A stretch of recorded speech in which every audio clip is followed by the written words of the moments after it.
भारत है, हर श्वास में मेरे भारत है, इस जान में मेरे भारत है। ये बहुत ही खूबसूरत पंक्तियाँ हमारे जम्मू कश्मीर की यूथ द्वारा लिखी गई हैं। आइए इनसे आपकी मुलाकात कराते हैं। नमस्कार, मैं अतुल गुप्ता और आप देख रहे हैं A to Z news Jammu. जिस प्रकार से टैलेंट की बात की जाए तो हमारे जम्मू कश्मीर के यूथ ने हमेशा ही जम्मू कश्मीर का नाम रोशन किया है, और बल्कि जम्मू में नहीं, कश्मीर में नहीं, बल्कि देश विदेश के कोने कोनों में जाकर हमारे जम्मू के यूथ ने हमारा नाम रोशन किया है। ऐसी ही एक कलाकार कह सकते हैं, ऐसा ही टैलेंट हमारे साथ है।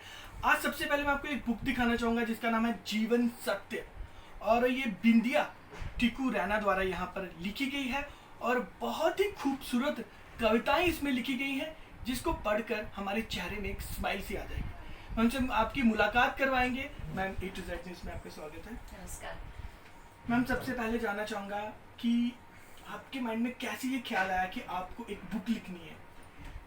बुक लिखने का ख्याल तो काफ़ी बाद में आया, लेकिन बचपन से अपने दादाजी से और अपने पिताजी से कहानियाँ सुनते आए हैं, और हमारे कश्मीरी में लीलाएं हुआ करती हैं। जितनी भी हमारी धार्मिक कथाएं हैं वो लीलाओं के माध्यम से, it's in a song form, तो हमेशा से वो सुनते आते थे, और उन्हीं को सुनते सुनते कहीं ना कहीं मन में कई प्रश्न आ जाते थे कि सीता को क्यों छोड़ा गया, या उर्मिला का क्या हुआ, उसके त्याग का क्या हुआ। तो ये कुछ ऐसे प्रश्न बचपन से जुड़ते आए। उसके बाद हमारी बड़ी बहन जो है वो बहुत ही अच्छी कलाकार हैं, बहुत ही खूबसूरत कलाकार हैं, और वो हमारे घर में सभी बच्चों के लिए एक प्रेरणा स्रोत रही हैं। Sports person, poetry, everything, she is full of immense talent. उनको देख कर के, उनके साथ बात करके, उनके साथ चलते चलते बड़े हो कर के हमने बहुत कुछ सीखा, और सबसे ज़्यादा सीखा ओरेटरी स्किल्स और बात करने का लहजा। ये हमने उनसे सीखा, और उसी को लेकर के कहीं ना कहीं हमारे मन में ये रहा कि जो कुछ हम कर रहे हैं, जो कुछ हम सुन रहे हैं, हम उसको लिखे क्यों ना। तो जो मन में आते गए प्रश्न मैं लिखती गई। फिर कुछ बड़ी हुई तो दुनियादारी की समझ आई, तो दुनियादारी की समझ आते आते कुछ राजनीति में घुस गई, तो थोड़ी देर के लिए जर्नलिज्म किया, तो पता चला कि अच्छा, यहाँ तो कहानी कुछ और ही है। कार्य किया एक लेक्चरर के तौर पर, तो बच्चों को पढ़ाने में जितना कुछ सीखा, क्योंकि मैं कॉलेज लेवल की लेक्चरर हूँ, तो मैंने जो बच्चों को पढ़ाने के समय कुछ सीखा, उस समय भी कुछ प्रश्न आए। तो ये जितने प्रश्न मेरे मन में बन रहे थे, मैं कुछ नहीं करती थी, इन्हें सिर्फ मेरे फादर के साथ एक बार डिस्कस किया। तो ही सेड कि बेटा, मैं I was in class 8th जब मैंने पहली बार अपने पापा को बोला था कि पापा, मेरे दिमाग में ना बहुत सारे क्वेश्चन हैं, मैं क्या करूँ। लेकिन इसको किताब के रूप में लाने का सारा श्रेय मेरे हस्बैंड को जाता है। जीवन सत्य में आप क्या बताना चाहते हैं लोगों को, क्या एक मैसेज क्या देना चाहते हैं? मैं यही आपसे साझा करने वाली थी कि जब मेरी शादी हुई तो मेरे हस्बैंड ने मुझसे कहा कि आपने ये डायरीज बहुत सारी लाई हुई हैं। तो आई टोल्ड हिम कि मैंने ये सब कुछ लिखा हुआ है जो जीवन में देखा है, जो आसपास देखा है, कुछ प्रश्न हैं जिन्हें कविता में लिखा है। तो ही सेड कि डू वन थिंग, इसको आप एक फॉर्मेट में लिखो, एक फॉर्मेटेड वे में लिखो, और उसके बाद हम इसे एक बुक में ढाल देते हैं। तो मैंने अपने पिताजी से ये बात की, तो मेरे पापा ने कहा कि बेटा, मैं जीवन में हमेशा ये सोचा करता था कि कुछ नहीं हुआ तो जीवन में एक किताब ज़रूर लिखूँगा। तो वो बात मेरे मन में घर कर गई। तो मुझे लगा कि नहीं, अब क्योंकि अब मेरे पास, देखिए, एक नारी के लिए ना सबसे बड़ा सपोर्ट शादी से पहले उसके फादर होते हैं, जो मुझे हमेशा से मिला। लेकिन मैं लकी रही हूँ कि मेरी जब शादी हुई तो मेरे हस्बैंड भी उतने ही सपोर्टिव रहे जितना मेरे फादर सपोर्टिव रहे। तो वो कविताओं को लेकर के बुक में फॉर्म करना, ये मेरे हस्बैंड का आइडिया था। और इस आइडिया को लेकर के मेरे बहुत से साहित्यिक दोस्त हैं, क्योंकि लघु कथाएँ लिखती हूँ, कल्चरल अकेडमी जम्मू के साथ जुड़ी हुई हूँ। तो वहाँ के जो मेरे दोस्त हैं, साहित्यकार दोस्त हैं, जो उन लोगों ने मेरे काव्य को पढ़कर मुझे कुछ तकनीकी चीज़ें सिखाई, और उसके बाद उन्होंने कहा कि अब ये तैयार है किताब बनने के लिए। तो ये जो किताब में क्यों मैं लाना चाहती थी, क्योंकि दीज आर ऑल एक्सपीरियंसेस। मैंने जो बचपन से लेके आज तक देखा है, अपने आसपास अपने लोगों को, बाहर की दुनिया को जितना समझा है, उन सबको मैंने एक कागज़ पर उतारा हुआ है। आई एम श्योर कि जब आप ये सब चीज़ें पढ़ेंगे, इनको आप कविता के रूप में नहीं पढ़ेंगे, आप इसके साथ इतना रिलेट करेंगे कि आपको कहीं ना कहीं जाकर के ये लगेगा कि ये आप ही के मन की बात मैंने लिखी हुई है। जी। तो वो एक बड़ा कारण था कि मैं चाहती थी कि हम सबके एक ही जैसे एक्सपीरियंसेस हैं, हम सब कियोस्क भरे स्टेट में पले बड़े हैं, हम सब अलग अलग भाषाओं में पले बड़े हैं, हम सब अलग अलग संस्कृति को लेकर के अपने साथ संजोकर चल रहे हैं, फिर भी एक बनकर चल रहे हैं। तो ये कहीं ना कहीं जाकर के एक ऐसी चीज़ है जो हमें एक स्ट्रेंथ देती है कि हम इस किसी भी किताब को पढ़ें तो उसके साथ अपने आप को रिलेट कर सकें। तो जाहिर सी बात है, मैं आप लोगों से कहना चाहूँगा जिस प्रकार से मैम ने बताया जीवन सत्य, इसके बारे में बहुत सारी ऐसी चीज़ें लिखी हैं जिसको पढ़ने के बाद आपको कहीं ना कहीं लगेगा कि वो हमारे जीवन से भी जुड़ी हुई बातें हैं।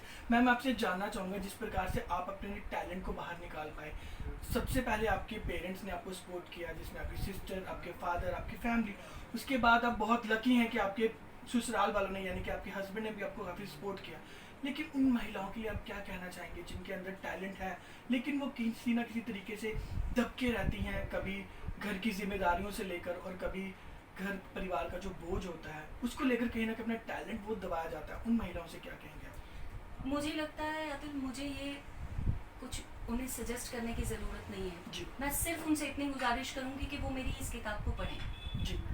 ये जीवन का सत्य जो है, इस जीवन के सत्य में मैंने उर्मिला की बात कही है, जिसके त्याग को शायद हम लोगों ने भुला दिया। अगर आप उर्मिला को अपनी जगह पर रखेंगे या अपने आप को उर्मिला की जगह पर रखकर वो कविता पढ़ेंगे तो मुझे नहीं लगता कि उनको किसी सपोर्ट की ज़रूरत पड़ेगी। कॉन्फिडेंस अपने आप उनका वो अंतरात्मा जो है, उनका आत्मविश्वास जो है, वो अपने आप अंदर से जागेगा, वो अंदर से जागेगा। मैंने इसमें कुछ ऐसी कविताएं लिखी हैं जो हमारी उन वीरांगनाओं के लिए हैं, उन वीरांगनाओं के नाम पे हैं जिन्होंने अपना श्रृंगार त्याग किया है, हमारे देश के लिए बलिदान किए हैं, अपने पति, अपने भाई, अपने बेटे, अपने पिता। जी। और ऐसी जो नारियां हैं, अगर हम उनको देखकर भी प्रेरणा नहीं ले पाएंगे तो फिर हमारे को मुझे लगता है हमारा जीवन ही व्यर्थ है। फिर वो ऐसी कोई नारी ढूंढिए अपने आसपास जिन्होंने अपना सर्वस्व खोकर भी अपने आप को गिरने नहीं दिया। आप मैं आपसे जानना चाहूँगा कि जम्मू कश्मीर के यूथ की बात की, जो टैलेंट की कोई कमी नहीं है, जी। लेकिन कहीं ना कहीं देखने में आया कि हमारी सरकार द्वारा उन्हें प्रोत्साहन नहीं दिया जाता। तो आपको तो परिवार की तरफ से फुल सपोर्ट रहा, लेकिन उन लोगों के लिए आप सरकार से क्या मैसेज करेंगे कि जिस प्रकार से हमारे कलाकार हैं जिसमें आप मेल फीमेल दोनों को कंसिडर कर सकते हैं, तो क्या कहेंगे सरकार से कि उन बच्चों को प्रोत्साहन बढ़ाने के लिए उनकी हेल्प की जाए? देखिए, जहाँ तक सरकार की बात है तो मैं तो सबसे पहले तो मैं यही कहूँगी कि इस लॉकडाउन के दौरान मैं, क्योंकि मैं रेडियो से जुड़ी हूँ, मैं स्टेज से जुड़ी हूँ, मैं टेलीविज़न से जुड़ी हूँ, मुझे ये मालूम है मेरे आसपास ऐसे आर्टिस्ट हैं जिनकी जीविका सिर्फ मंच है, जिनकी जीविका सिर्फ टेलीविज़न है, और उन लोगों के लिए काम बंद हो जाना उनकी जीविका बंद होना है। और ये जीविका सिर्फ उस एक व्यक्ति की बंद नहीं हो रही है। सबसे पहली बात जो हमारी सरकार को सोचनी पड़ेगी, ये सोचनी पड़ेगी कि जो आप बात करते हैं डेवलपमेंट की, विकास की, आगे बढ़ने की, एक साथ चलने की, वो आप तब तक पूरी नहीं कर पाएंगे जब तक आपके हर घर में हर बच्चे को खाना नहीं मिलेगा, हर बच्चे को सही परवरिश नहीं मिलेगी, हर बच्चे की स्कूल की फीस जमा नहीं होगी। इस समय हमारे जम्मू कश्मीर में ऐसे कई परिवार हैं जो इस समय असमर्थ हैं अपने बच्चों की, छोटे बच्चों की स्कूल की फीस जमा करने में। खाना खाना तो बहुत दूर की बात है। तो जहाँ ऐसी परिस्थिति होगी वहाँ तो सरकार के हाथ के बगैर कुछ नहीं हो सकता था, क्योंकि मुझे लगता है कि जब तक सरकार ऐसे कलाकारों को ढूंढेगी नहीं तब तक उन तक मदद नहीं पहुँच सकती। अब आप ये पूछेंगे कि वो ढूंढेंगी कैसे, इतने लोग हैं, कैसे पता चलेगा?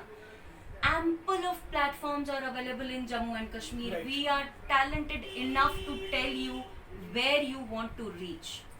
We will provide you the map spelling of every individual कि आपको कहाँ पहुँचानी है मदद। आप सिर्फ मदद पहुँचाने के लिए तैयार रहिए। ये जो कमी है ये हमारे जम्मू कश्मीर में बहुत ज़्यादा है। मैंने अभी कुछ दिन पहले ही ट्विटर पर भी माननीय जितेंद्र सिंह जी को और प्रधानमंत्री जी के ऑफिस को और प्रधानमंत्री जी को भी टैग किया था।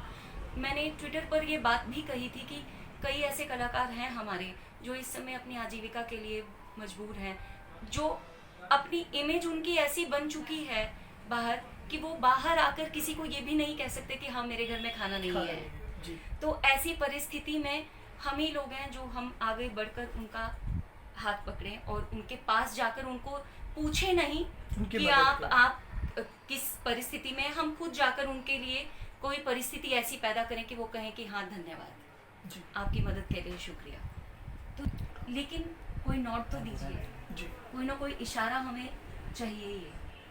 तो जाहिर सी बात है कि कलाकार हमेशा ही अपनी कला का प्रदर्शन करता है, लेकिन कहीं ना कहीं बेसिक नीड की बात की जाए तो उसके लिए एडमिनिस्ट्रेशन का उनका साथ होना बहुत ज़रूरी है। फिलहाल मैम आपको बहुत सारी शुभकामनाएं हमारे चैनल के माध्यम से कि आप बहुत ही राइज करें, लाइफ में बहुत तरक्की करें, और जिस प्रकार से आज आपकी ये पहली बुक रिलीज़ हुई है, इसी तरह बहुत सारी किताबें मैम की रिलीज़ हो। और साथ ही साथ मैं आप लोगों से कहना चाहूँगा कि आप जीवन सत्य को ज़रूर पढ़ें, क्योंकि इसमें बहुत सारी ऐसी बातें हैं जो आपके जीवन से रिलेटेड हैं। Atul Gupta, A to Z news, Jammu.